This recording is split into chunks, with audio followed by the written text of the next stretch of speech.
Morning again, guys, from beautiful Seattle. We are leaving this humble Airbnb. Pleasant experience, 5 out of 5 stars. And we're going to move on to the next Airbnb. This one is going to be quite a surprise to you. Pleasant. It's going to be really interesting. It's going to be in Chinatown, so it's a great location, good for me. Today, we have exciting things planned in store. You know me, back at it again, the mad lad himself, the crazy person. I'm gonna crash a stranger's birthday. So this person that I just I never met, had no conversations with, just asked me on the internet if I wanted to go to her birthday. Once again, never met her, don't know anything about her, don't know her, didn't even have a Facebook message before. And now here we are. We're gonna go to her birthday and have a good time, hopefully. And if you don't find me for the next couple videos, call the police. All right, we're in Chinatown. We have arrived in Chinatown. Gonna get some breakfast, check in, and then head over to Woodland Park, where I'm gonna meet a stranger and hopefully not die. Here is Seattle's gate of Chinatown. I guess every Chinatown has like a big gate. That's more like the Chinatown. You have a bunch of Ais, old lady, dancing their Guancang Wu, or like their little dance, their old people dance. I see a lot of white people there too, so interesting. All right, first impression of Chinatown. It's kind of got little vibes of San Francisco Chinatown, just a little bit. Ooh. See that? Yeah, it's good exercise. Why are Asian women so young all the time and healthy?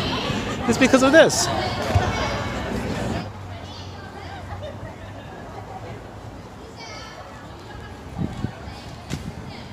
So our journey in Chinatown continues. Find somewhere to eat. Everywhere is closed, so we're gonna find somewhere that's open. It's a bit early, so hopefully we can find a good Chinese breakfast. It's honestly really nice here. I see a lot of community service going on here. Looks like friendly environment, friendly community, picking up garbage around Chinatown. Lots of respect. I feel like, growing up in a Chinatown myself, I really respect it when the community comes together, picks up the rubbish, picks up the trash. And anyway, more importantly, let's get some food. I'm starving. Cafe and get something. Here's a picture of me and Nathaniel Rich. Curry, croissants, Asian and American. Look at these Americans. Hello. All right, check it out. I have a salmon brioche. First salmon in Seattle. Excited. It's in the form of this tofu. It's called beef curry. Interesting. And a Japanese souffle cheesecake. The famous Japanese souffle cheesecake. And a cold brew. Cold brew.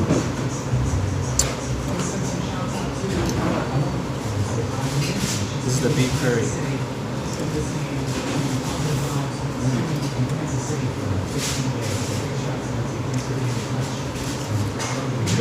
There is real curry in this. Interesting. Funky, savory. 1 out of 10. Salmon brioche.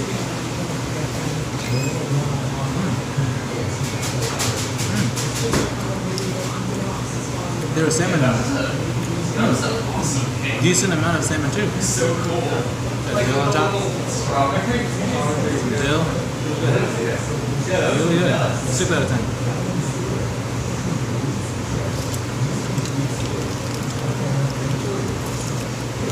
Try some of the cheesecake. Souffle cheesecake. The Japanese souffle cheesecake is really fluffy. This one's not too fluffy, but let's see. It's supposed to be fluffy, but this is quite dense.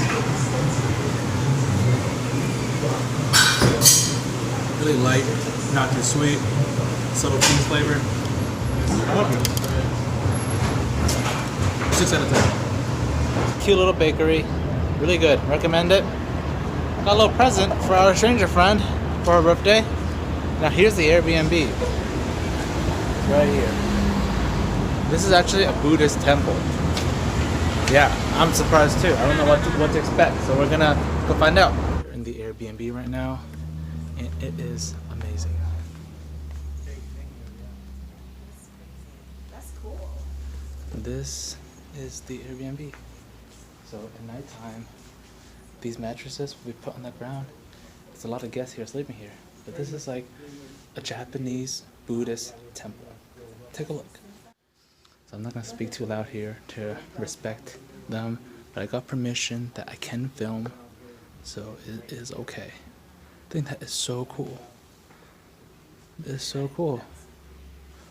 Wow. See, these are our beds, little beds here. Very simple. Sometimes you need this mindfulness, you know. It's like we're in Japan. Wow, that's so interesting. So interesting. Here's the entrance to the Airbnb. It's really nice. I was just talking to like one of the caretakers of the temple. It said that the Airbnb is possible just so they have funds, you know, to keep the temple running with the funds, with the financial help from Airbnb guests. But also in Japan and Asia, where they do have Buddhist temples, they let wandering travelers stay for a couple nights. So it's kind of like cultural immersion. That's what he said. I think that's so unique. Definitely the most unique Airbnb I've ever stayed at. So yeah, here is the front entrance to the temple. Before we head to this birthday party, we need some culture, some more knowledge and expertise before we drop this bad boy off. So here's the Nordic Museum, Nordic Heritage Museum. Look at that door. Shout out to Skyrim. Let's see if we can meet Jarl Balgruuf here. Looks pretty neat. Looks really aesthetically pleasing. I was actually going to go to Iceland instead of Seattle, so it's really interesting. Here's a map of the Nordic countries: Finland, Sweden, Norway, Denmark, and Iceland. I was going to go to Reykjavik, Iceland there, maybe some other day. Kevin Co eats Iceland. If I get enough support, I might go.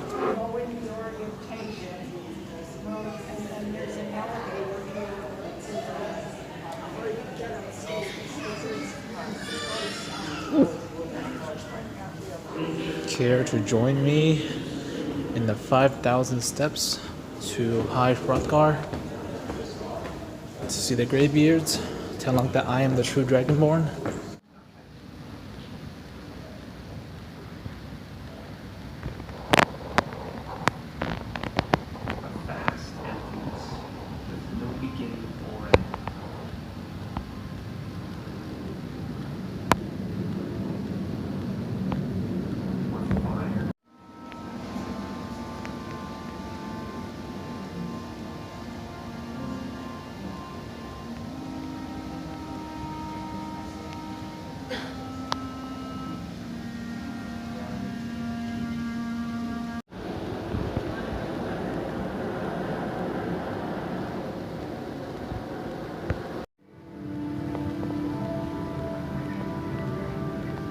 Did you know Angry Birds and Minecraft is from the Nordic countries and Clash of Clans?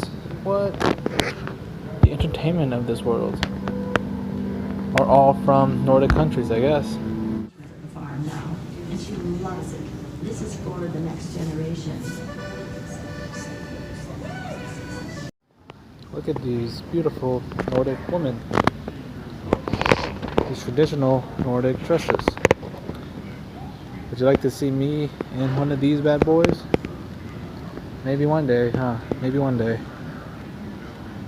Here's an authentic replica of a Nordic helmet, and we may touch. Yeah, you may. Thank you so much.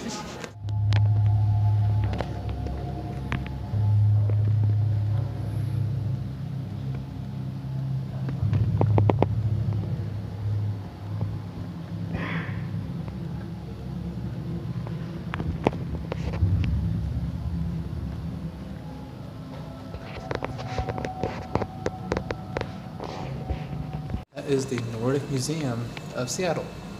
So what I learned is, of course, the Vikings, the Scandinavian countries, the Nordic countries, modern history of them, but also the identity of the Nordic Americans who immigrated to America from these countries hundreds of years ago.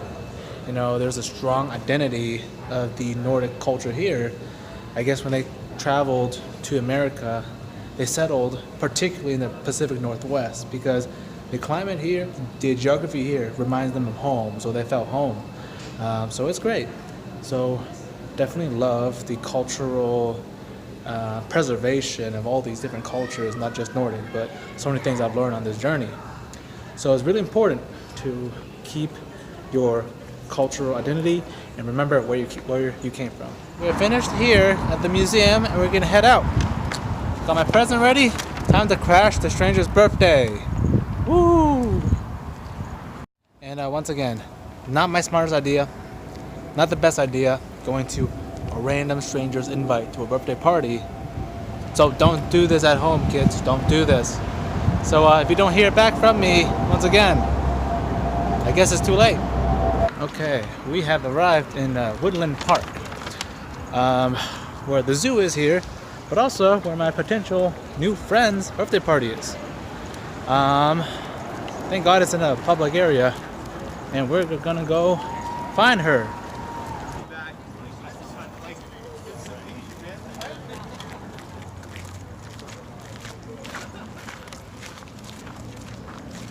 I met some random person's birthday.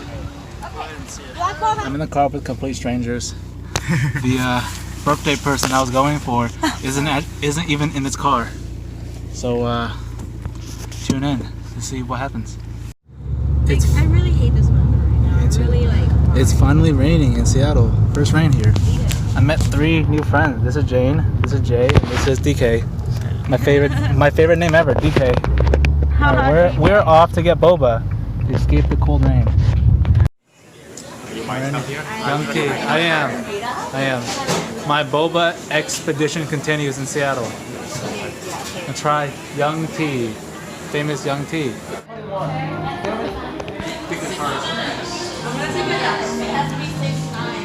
Just chilling. What do you think, DK? Having fun? Yeah. How's the boba tea? You like Fantastic. it? That's a good one. Young Tea. Would recommend? How much? How many on 10? 10 out of 10. Best bubble tea I've ever had in Seattle. Also the first bubble tea I've ever had in Seattle.